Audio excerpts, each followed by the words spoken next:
I'm Beyonce Karungi, and I am a trans activist from Uganda. I work with an organization called Transgender Equality Uganda. It's an organization that I began in 2011 after seeing that our issues were being neglected. And why is that?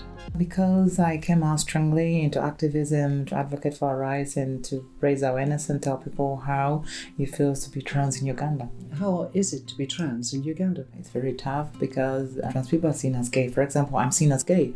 When I move on the street, people will look at me as a gay man. When people see you as gay, what's the consequence? The consequence is it will lead to violence and attacks because they think I'm a man pretending to be a woman. So it will lead to my violence. In the culture, people didn't know about LGBT issues, but when the fundamentalists came, the fundamentalists are the American preachers who came to preach hate, led by a man called Scott Lively.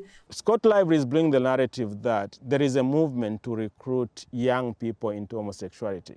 That is something which was not there. It becomes now the new rationale for having the new law in Uganda. The legislation that came out, which evolved from the time that you were going there, has brought in very harsh punishments against homosexuals in Uganda. Are you happy about that? I have mixed feelings about the Ugandan law. So it's pretty inflammatory to link Nazis with gay people, isn't it? Well, if it's true, do we care more Based about... on your thesis. I mean, no one else has come out with this.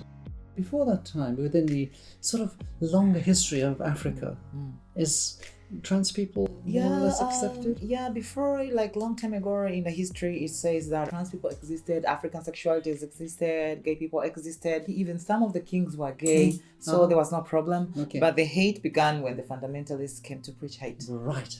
And that's a story all over the world, I think. Yeah. You know what I mean? Having the support of the wider world, it gives great support to you.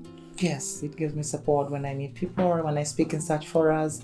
It empowers me and my activism grows more because I network with more and more activists. So the more I grow in my work. My recommendation to you, if you want to support our work, is to maybe spread the word and talk to other LGBT people and fundraise maybe, and to be able to make sure that we do our work, because you never know what will happen next. There are threats that come every day, laws come up every day. Yes. So to be safe, and I think for our security, we need support to be able to do our work. Thank you for hosting me. All sisters together. Yes, and I'm glad to meet you.